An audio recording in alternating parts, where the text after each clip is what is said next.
ನಮೋ ನಮೋ ಗುರುವರ್ಯ ವಿಬುಧೋತ್ತಮ ವಿವರ್ಚಿತ ನಿದ್ರಕಲ್ಪದ್ರುಮನೆನಿಪ ಭಜಕರಿಗೆ ಬಹುಗುಣ ಭರಿತ ಶುಭ ಚರಿತ ಉಮೆಯ ನಂದನ ಪರಿಹರಿಸಹಂ ಮಮತೆ ಬುದ್ಧ್ಯಾದಿಂದ್ರಿಯಗಳಾಕ್ರಮಿಸಿ ತಣಿಸುತ್ತಲಿಹವು ಭವದೊಳಗಾವ ಕಾಲದಲ್ಲಿ ಅಸೀದುದಾರ ಗುಣವಾರಿಧಿರಪ್ರಮೇಯೋ ನಾರಾಯಣ ಪರತಮ ಪರಮಾತ್ಸ ಏಕಃ ಸಂಶಾತ ಸಂವಿದ ಅಖಿಲಂ ಜಠರೇ ನಿಧಾಯ ಲಕ್ಷ್ಮೀ ಭುಜಾಂತರಗತಃ ಸ್ವರತೋಪಿ ಚಾಗ್ರೇ ದಾಸವರ್ಯಂ ದಯಾಯುಕ್ತಂ ದೂರೀಕೃತ ದುರಾಶಿಷಂ ಹರಿಕಥಾಮೃತ ಸಾರ ವಕ್ತಾರಂ ಜಗನ್ನಾಥ ಗುರುಂ ಭಜೆ.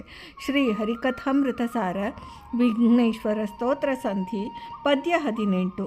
ನಮೋ ನಮೋ ಗುರುವರ್ಯ ವಿಭುಧೋತ್ತಮ ವಿವರ್ಜಿತ ನಿದ್ರಕಲ್ಪ ಎಂಬ ಈ ಪದ್ಯದಿಂದ ಶ್ರೀ ಜಗನ್ನಾಥದಾಸಾರ್ಯರು ಅಹಂ ಮಮತಾದಿಗಳನ್ನು ಬಿಡಿಸೆಂದು ಶ್ರೀ ಗಣೇಶನನ್ನು ತಮ್ಮ ಗುರುಗಳಾದ ಶ್ರೀ ಗೋಪಾಲದಾಸರು ಗಣೇಶಾಂಶರು ಅವರ ಸ್ತುತಿಯೂ ಸಹ ಸೇರಿ ಪ್ರಾರ್ಥಿಸುತ್ತಾರೆ.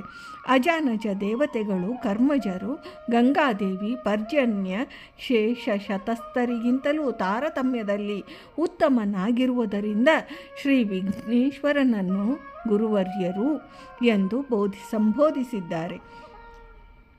ಇದಲ್ಲದೆ ತಮಗೆ 40 ವರ್ಷಗಳ ಆಯುರ್ದಾನವನ್ನು ಮಾಡಿ ತದ್ವಾರ ಶ್ರೀಮದ್ ಹರಿಕಥಾಮೃತ ಸಾರವೆಂಬ ಕೃತಿರತ್ನದ ರಚನೆಗೆ ಕಾರಣರಾದ ಸ್ವರೂಪೋದ್ಧಾರಕರಾದ ತಮ್ಮ ಗುರುಗಳು ಶ್ರೀ ಗೋಪಾಲದಾಸರು ತಮ್ಮ ಗುರುಗಳು ಗಣೇಶಾಂಶರೆಂದು ಸುಪ್ರಸಿದ್ಧರಾಗಿದ್ದಾರೆ. ಆದ್ದರಿಂದ ಗುರುವರ್ಯ ಎಂಬ ಪದಪ್ರಯೋಗದಿಂದ ತಮ್ಮ ಗುರು ಸ್ತವನ ರೂಪವಾದ ಸ್ಮರಣೆಯನ್ನು ಮಾಡಿದ್ದಾರೆ. ಜ್ಞಾನಿಗಳಿಗೆ ವಿಭುಧ ಎಂದು ಹೆಸರು. ಗಣೇಶನಿಗಿಂತ ತಾರತಮ್ಯದಲ್ಲಿ ಅವರರಾದ ಅಜಾನಜರು ಕರ್ಮಜರು ಇತ್ಯಾದಿ ವರ್ಗ ಉತ್ತಮ ಜ್ಞಾನಿಗಳು. ಅವರಿಗಿಂತ ತಾರತಮ್ಯದಲ್ಲಿ ಉತ್ತಮನಾದ ಶ್ರೀ ವಿನಾಯಕನು ವಿಭುಧೋತ್ತಮನು. ದೇವತೆಗಳಿಗೆ ಕಣ್ಣಿನ ರೆಪ್ಪೆ ಇಲ್ಲ. ಇದರಿಂದ ಅವರಿಗೆ ಅನಿಮಿಶೇಷ ಅಥವಾ ಅನಿಮೇಷ ಎಂತ ಹೆಸರು. ನಿದ್ರಾರಹಿತರಾದ ದೇವತಾ ವರ್ಗಕ್ಕೆ ಗಣನಾಯಕನು ಸೇರಿರುವುದರಿಂದ ವಿವರ್ಜಿತ ನಿದ್ರನೆಂದರು. ವಿವರ್ಜಿತ ಹೋಗಲ್ಪಟ್ಟ ಅಂದರೆ ಇಲ್ಲದ ನಿದ್ರೆ ಎಂದರ್ಥ. ಅಲ್ಲದೆ ಮೋಹರಹಿತನಾದ್ದರಿಂದ ವಿವರ್ಜಿತ ನಿದ್ರನು. ನಿದ್ರೆಯು ಜಡ ಸ್ವಭಾವದ ಲಕ್ಷಣ. ಮೋಹ ಅಥವಾ ಸಂಶಯ ಜ್ಞಾನವು ನಿದ್ರಾ ಸಂಕೇತ. ಶ್ರೀ ವಕ್ರತುಂಡನ ಜ್ಞಾನ ನಿಸ್ಸಂಶಯವಾದದ್ದು ಮತ್ತು ಮೋಹರಹಿತವು. ನಿನ್ನನ್ನು ಭಕ್ತಿಪೂರ್ವಕವಾಗಿ ಪೂಜಿಸುವ ಭಕ್ತರ ಸಮಸ್ತ ಮನೋಭಿಲಾಷೆಗಳನ್ನು ಸಲ್ಲಿಸುವವನು ಇಂದ್ರಲೋಕದಲ್ಲಿರುವ ಕಲ್ಪವೃಕ್ಷವು. ಕಲ್ಪದ್ರುಮ ತನ್ನನ್ನು ಪೂಜಿಸಿದ ಸಕಲ ಭಕ್ತರ ಮನೋಭೀಷ್ಟಗಳನ್ನು ಅವರವರ ಯೋಗ್ಯತಾನುಸಾರ ಪೂರೈಸುವುದು. ಇದರಿಂದ ಶ್ರೀ ಗಣೇಶನು ಭಕ್ತರ ಪಾಲಿಗೆ ಕಲ್ಪದ್ರುಮ ಸದೃಶನು. ದ್ರುಮ ಅಂದರೆ ವೃಕ್ಷ, ಮರ. ಅನೇಕ ಶುಭ ಗುಣಗಳಿಂದ ಯುಕ್ತನು. ಇದರಿಂದ ಬಹುಗುಣ ಭರಿತನು.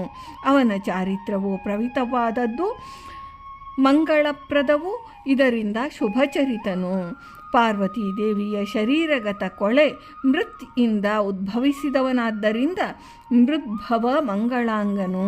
ಉಮೆಯ ನಂದನನು ಉಮಾ ಪಾರ್ವತಿ ನಂದನ ಪುತ್ರ. ನನ್ನ ಶರೀರಗತ ಬುದ್ಧಿ ಚಿತ್ತ ಮನಸ್ಸು ಪಂಚ ಜ್ಞಾನೇಂದ್ರಿಯಗಳು ಪಂಚಕರ್ಮೇಂದ್ರಿಯಗಳು ಎಲ್ಲವೂ ಅಹಂಕಾರ ಮತ್ತು ಮಮಕಾರಗಳೆಂಬ ಮಹಾದೋಷಗಳು ವಶಪಡಿಸಿಕೊಂಡು ನನ್ನನ್ನು ಶ್ರಮಪಡಿಸುತ್ತಿವೆ. ನಾನೇ ಸರ್ವಕ್ಕೂ ಕರ್ತ, ಜಗತ್ತಿನಲ್ಲಿರುವ ಸಕಲ ವಸ್ತುಗಳು ನನ್ನವು ಎಂಬ ಈ ಭ್ರಮಾತ್ಮಕವಾದ ಜ್ಞಾನವು ಅಹಂಕಾರ ಮತ್ತು ಮಮಕಾರ. ಅಹಂ ಮಮತಾದಿಗಳಿಂದ ವಶನಾಗಿ ಜೀವನು ದುರ್ಗತಿಯನ್ನು ಹೊಂದುತ್ತಾನೆ.